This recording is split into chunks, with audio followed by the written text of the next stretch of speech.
We are finishing up the little book of Zen healing, Paula Arai. We are on the last chapter. I'm actually gonna give a little dormit here, inspired by the chapter.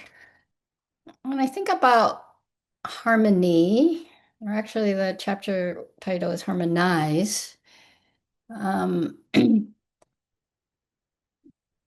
think very much about how our suffering is,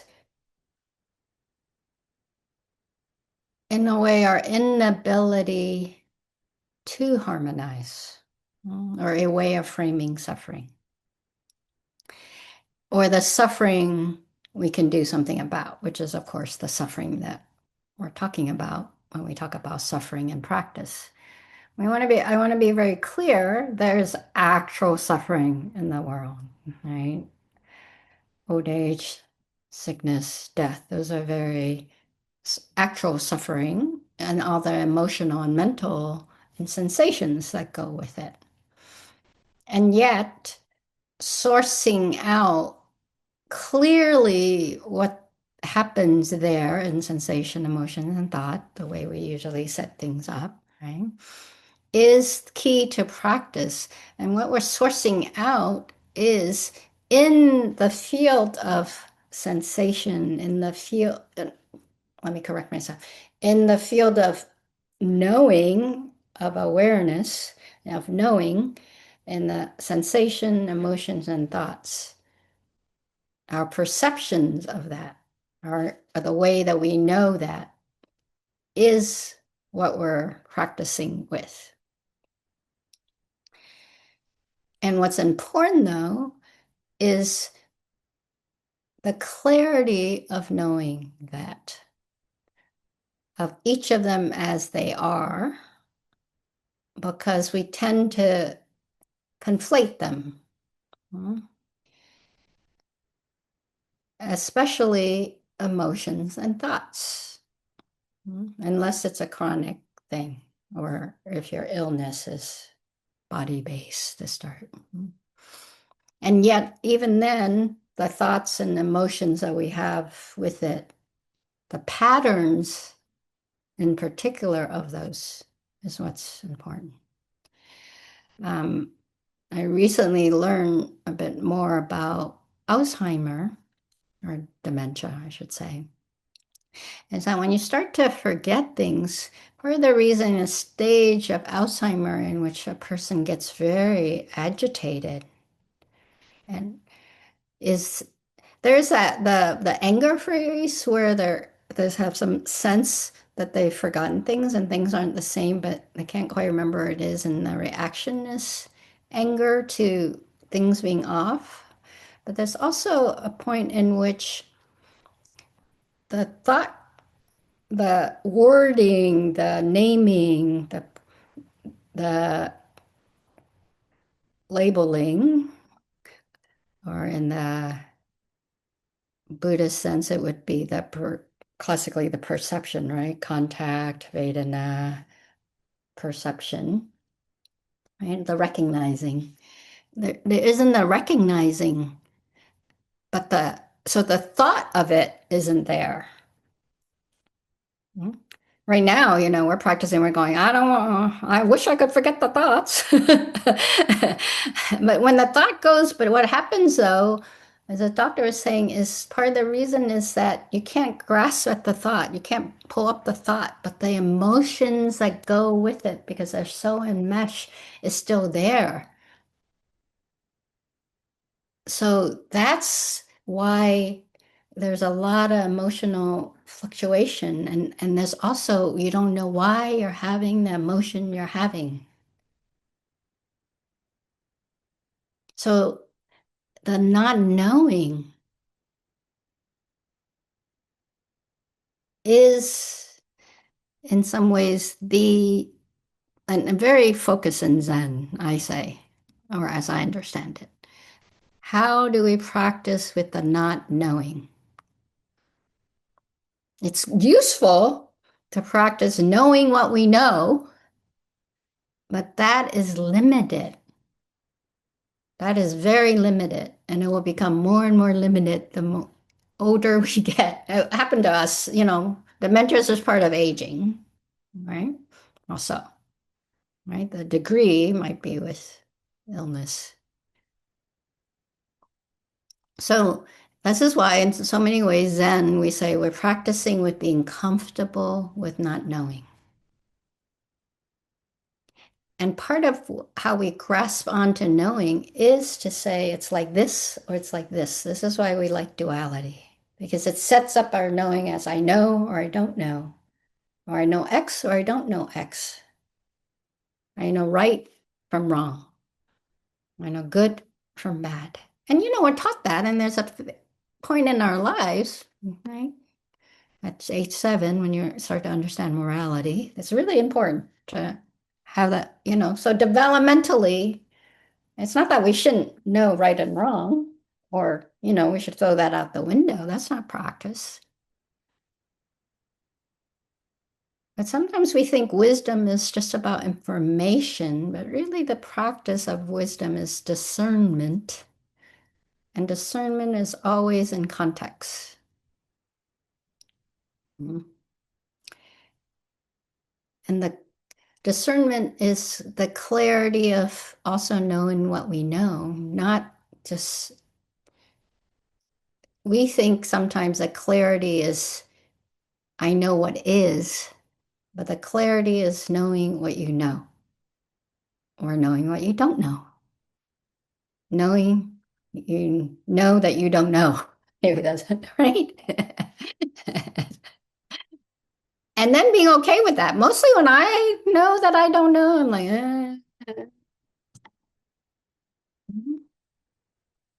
I, in some ways, the harder part, and many of you know, I, went to take care of my father when he was very ill and was dying, he's in hospice.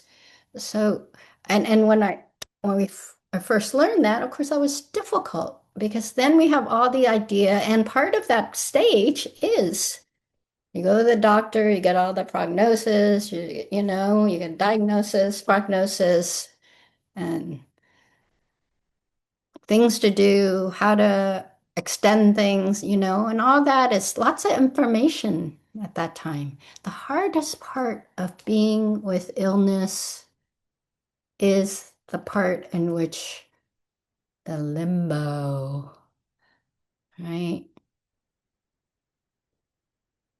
First, we're like, oh, they're ill, or oh, they're gonna die, or myself, right?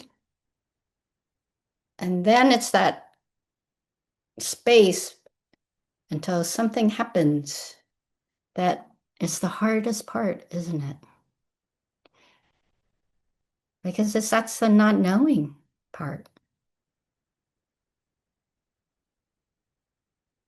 Maybe there's some, chemotherapy is XYZ, doctor visit is XYZ, PT is XYZ, whatever that is. But it's all those in between, including what are the thoughts I have? What are the emotions that are here? Right? And it's also that time in which our habitual patterns of emotion happens. And so so the knowing of the pattern is useful because it's a kind of when we're in distress, that's when we go into maybe not totally autopilot, but certainly the more distressed you are, the more you're reacting. Mm. The more not distressed you are, the more you're clear about what's knowing, and you're clear that you're able to make choices. That's one way to know whether you're overwhelmed or not, or at least that's for me, right? It feels like I don't have choice, or I have to do this, or I'm doing this, I'm doing this. Hmm? Or we need to. That's the other thing. Need to do this, need to do this. So part of harmonizing then is to remember to take us out of that myopic viewpoint into a wider field. What else is here? It's useful to know what's here, certainly. And when does that become obsessive? When does that become tightening? When does that become the cause of suffering? Focusing is not a problem. Meditation. What do I say you do every time in the beginning? Focus. Hmm? No concentration practice. But when does you hang on to concentration too much and you tighten up as opposed to relaxing so that the exploration part, the vipassana part, is clear and you have the capacity to attend to that, to investigate where you need to or want to investigate, to have the clarity of knowing what to pay attention to, how to pay attention, and how long or to what quality of attention. And also, what is it that you're aware of? And what is your reaction to what you're aware of? This is the harder part of practice. So much of our practice, we focus on what do I know? What do I know? What do I know? There's a stage for that. That's very important.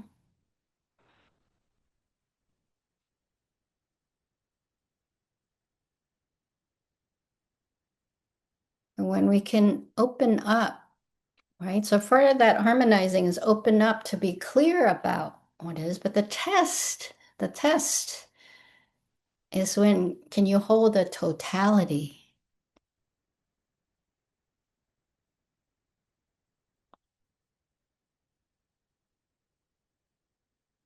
Right? This is why an intense situation, you can laugh at the weird, that's what we call that kind of odd humor that happens in an intense situation, where there is joy, there is laughter, there is oddity that you can laugh at. There is still warm sunlight. Mm. What else is here? Not to be necessarily known as grasped on, but known as experienced in its openness.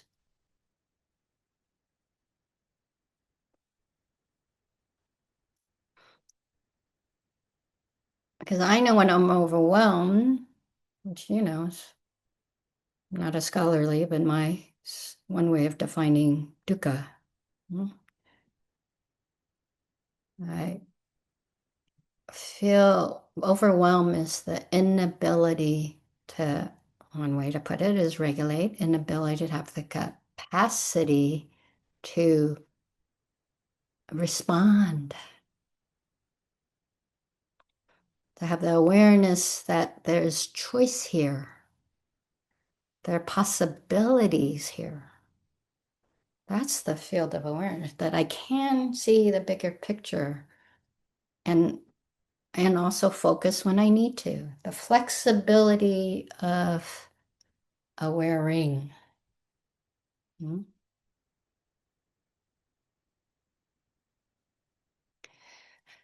And I'll just say, the heart, maybe even the, I find it harder, so I'll just say it's harder, is when I'm aware that I'm not aware, and that scares the shit out of me. Notice I just said, it scares the shit out of me. Not the squaring part so much, the me part. Because it's the I that doesn't know.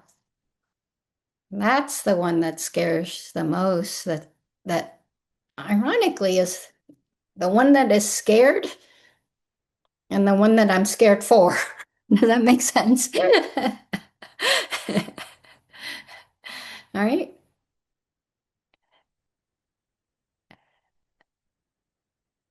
Because I've solidified around it, as opposed to, the one that doesn't know,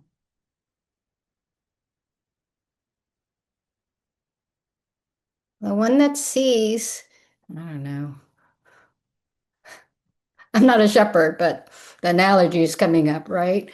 Sheep going like this, and maybe you're like, a wolf or something, but you want to look bigger instead of just running towards the sheep, right? I gotta save the sheep. Maybe see what they're looking at. Maybe it's just smelling a scent of good food, better pasture, better grass. I don't know, you know. And it's true. I don't remember it now. This weekend I was somewhere and I was talking to someone, but I have to say, someone in the background looked intently somewhere, and right away I looked there too, right? And because of their intensity, my heart was beating faster. Like, I need to know what that is. Hmm? So, noticing what draws our attention, what's our reaction to what we're paying attention to, not where we're paying attention, and what is our reaction to paying attention, not just the what of attention, and the how, the response to the how also, and the self that arises there.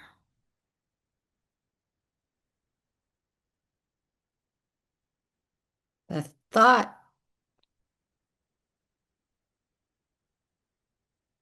is a mesh with the emotion, but who is it that has the emotion?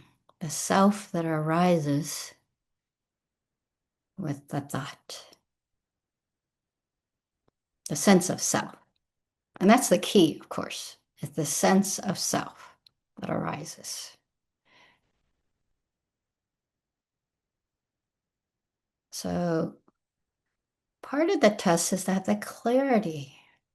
There's a thought, especially a thought that's a belief, because that's often then the drive. That if we're clear, here's the key though, I say, one of the keys. When you're where the drive, is it the drive that you want to live by or to respond by? And that's going to take practice because our habitual response is conditioned and especially in instances in which there's difficulties, even if there's a lot of excitement also. And in fact, excitement can also make it difficult because there's a lot of energy, and how to hold that energy is part of knowing ourselves and knowing our habitual response and knowing that that energy is manageable or something you have agency with. Instead of assuming the energy you're having is being put on you, that you have to do it like this. Where's the have to?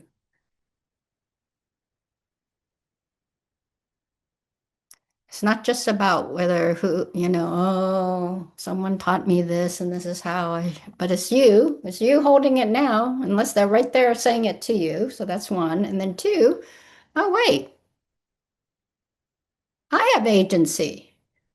Is it the thought the belief I want to operate from because that will drive my emotions and my actions, doesn't it?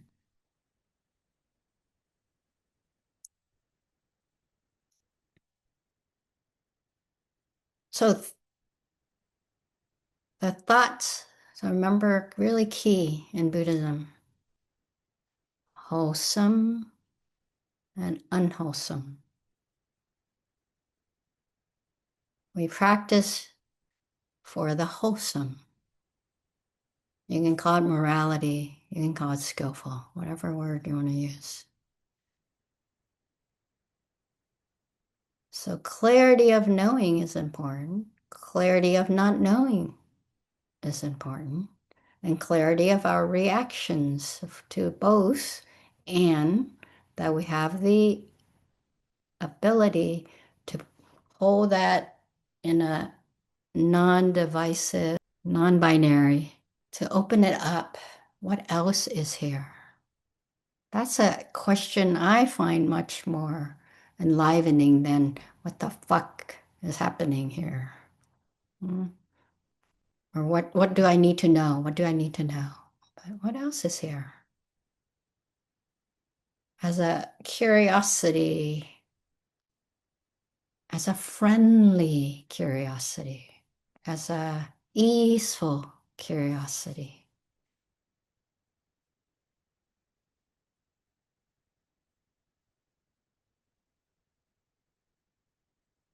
I wonder what this is.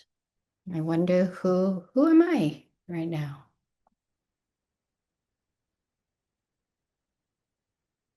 Who is here? Who the totality of the who is here. I would encourage you to, whenever you're suffering, discombobulated, overwhelmed, irritated, whatever, buzzing,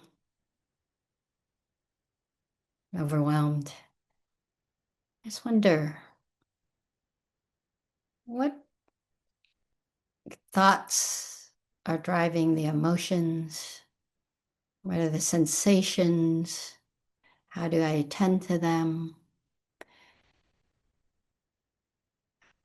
what is the self that's here that feels like it needs to be solidified? Is it a useful one in the moment? Are there others? Is the motivation I have for how I want to live my life or interact with this person or the situation?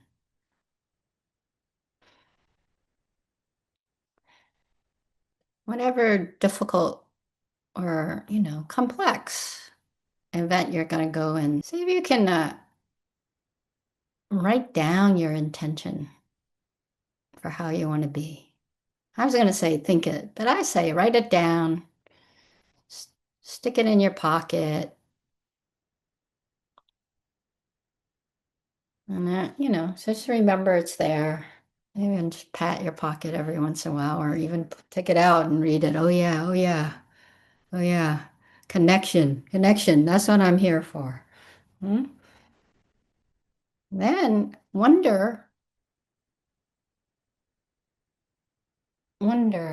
wonder, opening up. I'm just thinking, wonder is, dare I say, this is coming to me. Wonder is the miracle of not knowing. Wonder is the miracle of not knowing. Hmm? I don't know. I like that. I'm gonna test it out. I'm gonna test it out. All right. Is wonder a miracle of not knowing? All right. I leave that for you to discover.